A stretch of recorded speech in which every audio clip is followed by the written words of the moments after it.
Fala galera, tudo beleza? Professor Alan na área, sejam bem-vindos a mais uma aula de História. E hoje é a terceira e última parte sobre o período democrático. O que é período democrático? A gente viu nos outros vídeos, não é? Afinal de contas, a história do Brasil é marcada por muitos golpes. No período democrático, eles deram uma certa pausa. Todos os presidentes foram eleitos pelo povo. O voto direto estava vigorando. E aí os golpes deram uma certa tranquilidade nesse momento que vai desde 1946 até 1964. Dessa galerinha aqui, ó, já falamos de muita gente. Falamos sobre o governo do Dutra, falamos sobre a segunda vez em que volta ao poder Getúlio Vargas, falamos sobre o governo de Juscelino Kubitschek, o JK e a transferência da nova capital. Hoje a gente vai falar sobre os dois últimos presidentes em um período muito conturbado. Era tanta bagunça que parece até os dias de hoje. Estão preparados? Façam suas anotações. Vem comigo, é hora da história.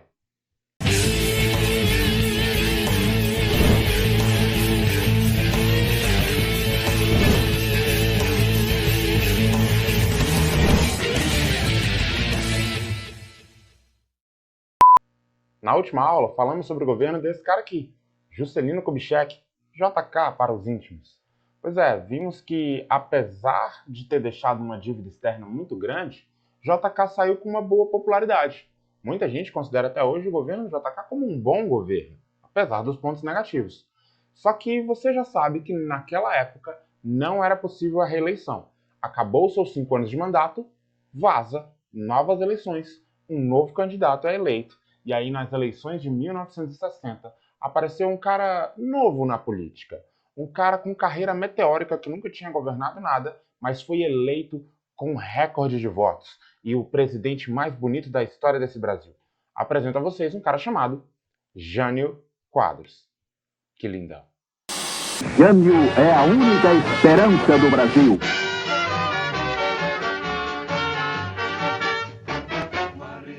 Varre, varre, varre, varre, vassourinha. Varre, varre a bandalheira. O povo já está cansado de sofrer dessa maneira. Jânio Quadros é a esperança desse povo abandonado. As eleições de 1960 foram as últimas desse período democrático. Claro, na época ninguém sabia disso. Mas eleições diretas, com o povo votando, só voltaria a acontecer depois de 30 anos. A gente vai entender por quê. E essas eleições de 1960 foi suco de Brasil. Eleição como vocês já conhecem, aquela bagunça, não é? E aí surgiu esse candidato, Jânio Quadros. Jânio Quadros apareceu com uma campanha de varre, varre, vassourinha. Sim, ele aparecia nos comícios segurando uma vassoura. Ele ia para tudo quanto é lugar fazendo campanha com a vassoura. Por que ele fazia isso? Ele dizia, eu vou acabar com a corrupção, eu vou varrer a corrupção do Brasil. Olha só, esse discurso de lutar contra a corrupção não é nada novo, né? Lá atrás o Jânio já foi eleito dizendo que ia acabar com os corruptos. Engraçado que a galera ia pro comício dele, todo mundo segurando uma vassoura, ficou conhecido como Jânio Vassourinho. Jânio venceu e foi o primeiro presidente a tomar posse em Brasília. Lembra, Brasília tinha acabado de ser inaugurada, ainda era um canteiro de obras ao céu aberto. Juscelino Kubitschek inaugurou, transferiu a capital e aí deixou o poder para o Jânio Quadros. Nesse período, ainda existia um fantasma de querer levar a capital de volta para o Rio de Janeiro, mas ela continuou aqui e Jânio Quadros vai ser o primeiro presidente a governar de fato daqui de Brasília. Vamos entender um pouquinho como é que foi o governo do Jânio Quadros. Professor, acho que o senhor errou nos slides ali. Está dizendo que o Jânio Quadros governou de 1961 até 1961? Calma, gente. Jânio Quadros era uma figura muito complexa que acho que nem ele conseguia entender direito os seus pensamentos. Vamos com calma. Jânio Quadros era, antes de qualquer coisa, um candidato conservador. Um candidato que foi eleito por um partido da direita, a UDN, ou seja, era contrário a Getúlio Vargas, contrário a Juscelino Kubitschek. Pois é, esse era o Jânio Quadros. Jânio Quadros ele chega no poder prometendo acabar com a corrupção, não é verdade? Só que as medidas que ele tomou no início do seu mandato foram medidas meio polêmicas. Que medidas eram essas? Ele, o próprio presidente, decretou que no Brasil era proibido rinha de galo. Algo muito popular na época. Outra coisa que ele proibiu também foi o biquíni. Tudo isso ficou proibido no Brasil. Parece um presidente que foi eleito para acabar com a corrupção e a única coisa que fez até agora foi acabar com o horário de verão. Além disso, O governo do Jânio Quadros também teve algumas características complicadas de entender. Apesar de ser conservador e da direita, o Jânio Quadros ele tentou manter uma relação mais independente dos Estados Unidos na política externa. Como assim? Eu não vou obedecer tudo que os Estados Unidos falam.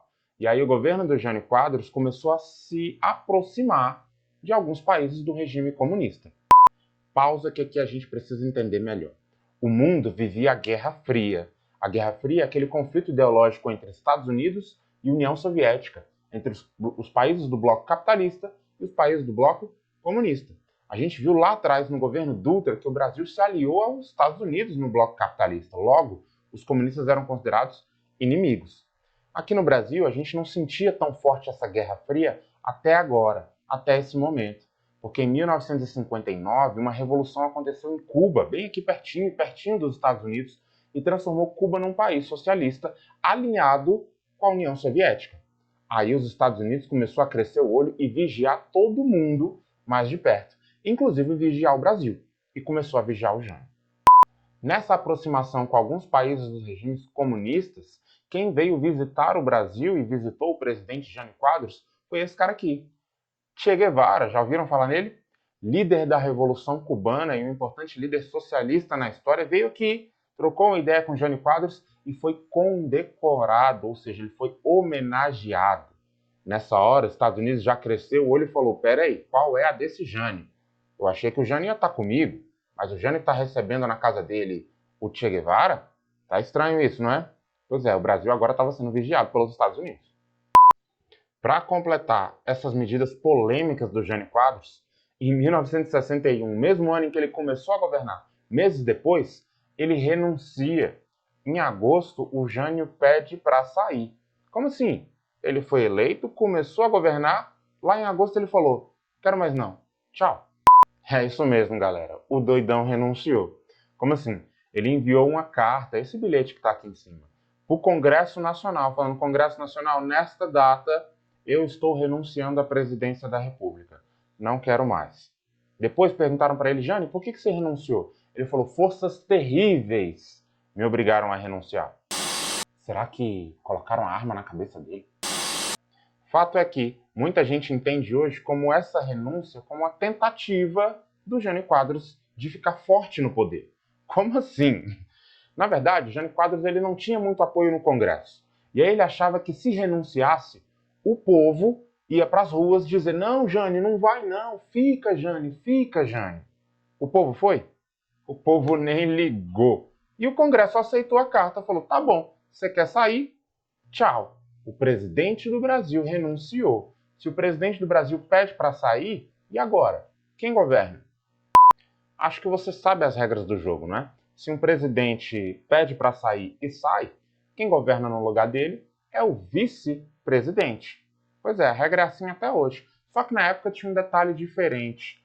Hoje, presidente e vice-presidente são eleitos juntos, numa chapa. Quando você vota em um, você já vota automaticamente no outro. Na época, não. Nas eleições, você escolhia um candidato a presidente e um candidato a vice. Às vezes, ganhava um que era de um partido e outro de outro partido diferente. Foi o que aconteceu em 1960. Jânio era de um partido, da UDN. Mas o candidato que ganhou para vice-presidente foi um cara chamado João Goulart, também conhecido como Jango. Jango foi ministro lá do Getúlio Vargas. Jango foi vice-presidente também do Juscelino Kubitschek. Ele era da linha desses dois. E aí agora vai começar o governo do João Goulart, também conhecido como Jango. O governo do Jango mal tinha começado, já estava na cara de que ele ia ter muitos problemas para governar. Primeiro porque a presidência quase caiu no colo dele, não é? O outro presidente renunciou, pediu para sair, sem nem sequer avisar. Segundo, porque quando o Jânio Quadros renuncia, o Jango não estava nem no Brasil. Ele estava lá na China, numa viagem diplomática, olha essa foto aí. E a China, nessa época, galera, era um país comunista. No meio da Guerra Fria, o cara que vai virar o presidente do Brasil tá lá na China comunista. Aqui no Brasil, muita gente se sacudiu e falou: opa, como assim? Ele vai ser o nosso próximo presidente? Não podemos deixar, não, o Jango é comunista, não podemos deixar, ele tá lá na China. Pausa. O Jango não era comunista. Isso era o que falavam dele na época. Mas nessa época os nervos estavam tão aflorados com esse negócio de comunista, comunista, comunista, que qualquer um acabava sendo acusado de ser comunista. Até o finado Getúlio Vargas era considerado comunista. Como Jango trabalhou no governo do Getúlio Vargas, também chamaram ele de comunista. E aí o João Goulart tinha que voltar às pressas para o Brasil para governar o Brasil. Afinal de contas, ele vai virar o presidente. Tinha uma galera que não queria deixar. Tinha uma galera que falou, vamos mudar as regras do jogo. João Goulart não será o presidente. Vamos escolher outro, vamos fazer outra eleição. Gente, mudar as regras do jogo significa golpe. O João Goulart já quase sofreu um golpe de cara e não assumiu o poder. Mas ele volta para o Brasil e assume a presidência da República. Só que com um detalhe. Mudaram as regras do jogo, sim. O João Goulart volta para o Brasil e ele se torna de fato o presidente da República. Só que no Brasil agora não vigora mais o presidencialismo. Eles mudaram para um negócio chamado de parlamentarismo. Como assim? No parlamentarismo, o presidente não tem os poderes que tinha antes, porque ele não governa sozinho. Olha essa foto aí. O João Goulart ele vai ser sim o presidente. Só que para governar junto com o presidente, vai ter que ter outro cara que a oposição escolheu. Quem era esse cara? O Tancredo Neves, que vai se tornar o primeiro-ministro. Sim, o Brasil é como se tivesse dois presidentes. Um era presidente, o outro era primeiro-ministro. E as funções eram divididas. Tancredo Neves, que inclusive é o avô do Aécio Neves, passou a ser o primeiro-ministro do Brasil. Por que fizeram isso? Porque tinham medo de que o João Goulart fosse de fato comunista e fosse implantar o comunismo no Brasil. E aí eles diminuíram o poder dele e colocaram nas mãos de outro cara, o Tancredo Neves. Essa foto é bacana porque mostra que atrás dos dois, vigiando, tá quem? O Exército. O Exército está de olho em tudo no Brasil agora. E o Exército está de olho em tudo porque lá fora tem outro alguém de olho. Os Estados Unidos estão observando tudo o que acontece aqui. Mas o parlamentarismo no Brasil ele não poderia ser empurrado assim goela abaixo. Eles definiram as regras. Nós vamos fazer parlamentarismo, Tancredo Neves é o primeiro-ministro, mas em breve vamos fazer um plebiscito. O que significa plebiscito, gente? Vamos perguntar para o povo. O povo é que vai votar se prefere presidencialismo ou se prefere parlamentarismo.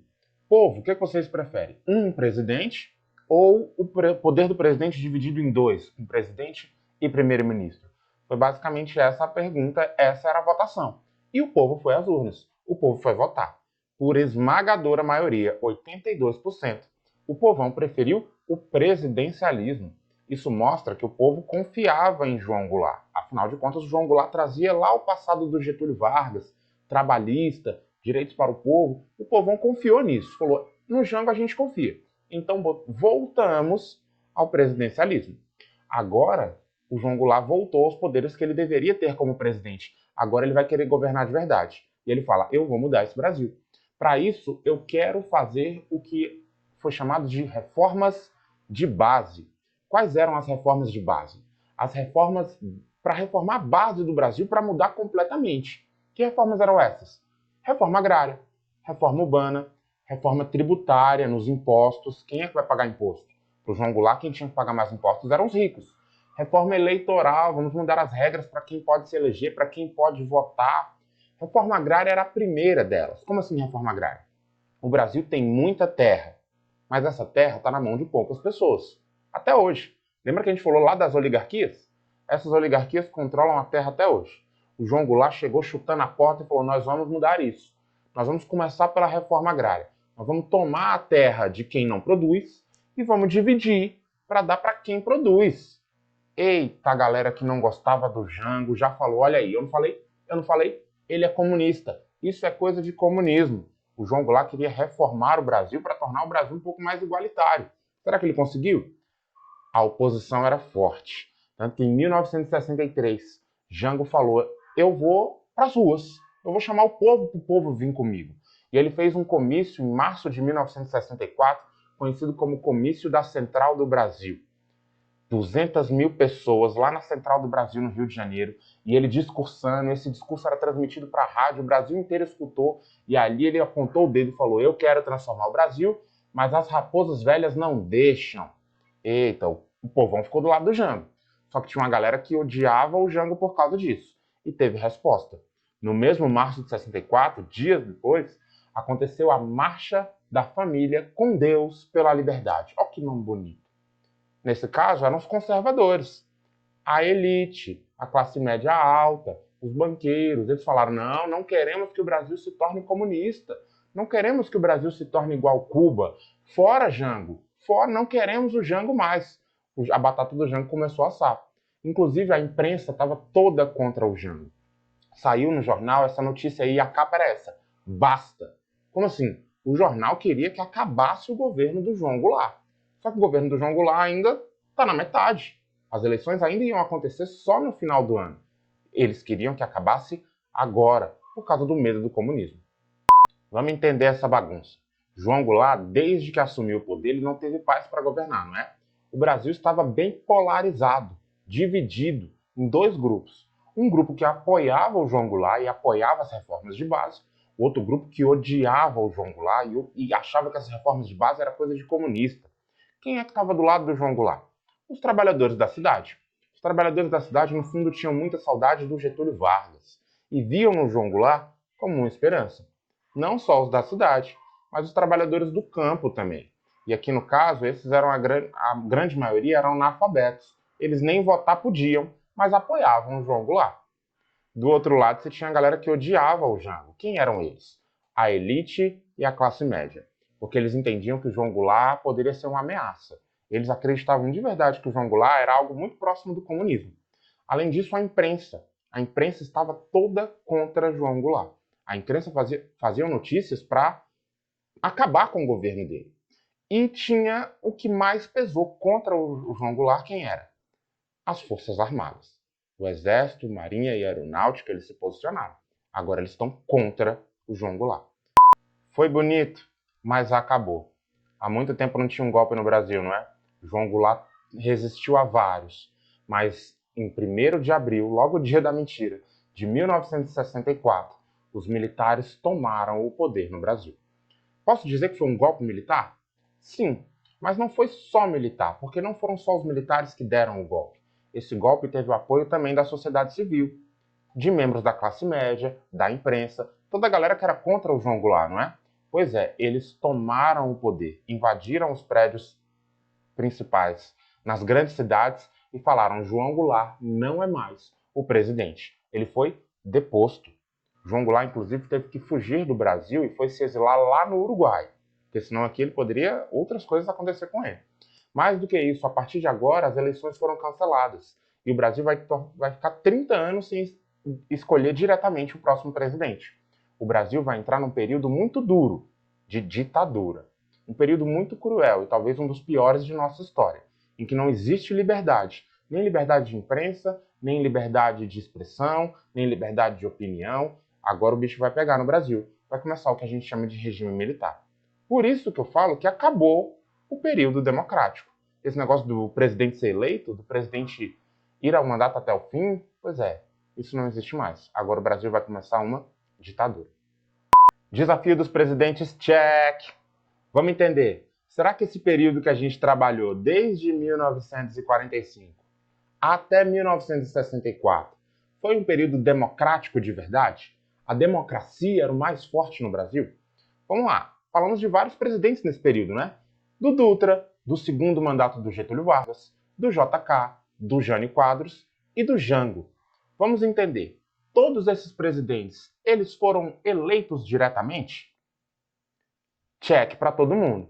Todos eles foram eleitos pelo povo. Talvez você fale: professor, mas o João Goulart, esse último, ele não foi eleito para presidente. Ele era o vice. Sim, mas ele foi eleito também. O povo escolheu ele para ser o vice e, pelas regras do jogo democrático, ele assume quando o Jânio Quadros sair. Então, até aqui, democracia ok. Mas vamos entender.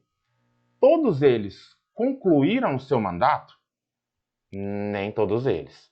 Dos que começaram e terminaram na época certa, a gente só tem o Dutra e o JK. Getúlio Vargas, vamos lembrar, ele sofreu muitas pressões e quase sofreu um golpe. Saiu do poder morto antes da época. Jânio Quadros, ele cumpriu seu mandato? Não, ele falou que sofreu fortes pressões e renunciou com 8 meses no poder. João Goulart cumpriu seu mandato? Muito menos. Teve pressão o tempo inteiro, não queriam que ele assumisse. Quando ele assume, os militares vão lá e dão um golpe. Ou seja, esse período democrático no Brasil foi democrático de verdade? Mais ou menos, não é? Os presidentes não tinham exatamente paz para governar, não tinha essa continuidade. Mas foi mais democrático que o Estado Novo e muito mais democrático do que vai vir a seguir, a ditadura militar. Ufa! Encerramos aqui mais um longo período da história do Brasil. Talvez você esteja aí pensando, meu Deus, essa história do Brasil é uma bagunça. Pois é, uma bagunça até hoje, não é verdade? Falamos de toda essa galera aqui, falamos de um período que vai de 45 até 64, golpes, tentativas de golpes, eleições, construção de uma nova capital, tudo isso foi trabalhado esse bimestre. Galera, faça as anotações desse vídeo, envia para mim no Classroom, e aí no bimestre que vem a gente vai começar a trabalhar sobre outras coisas, beleza? Até a próxima, valeu, tchau!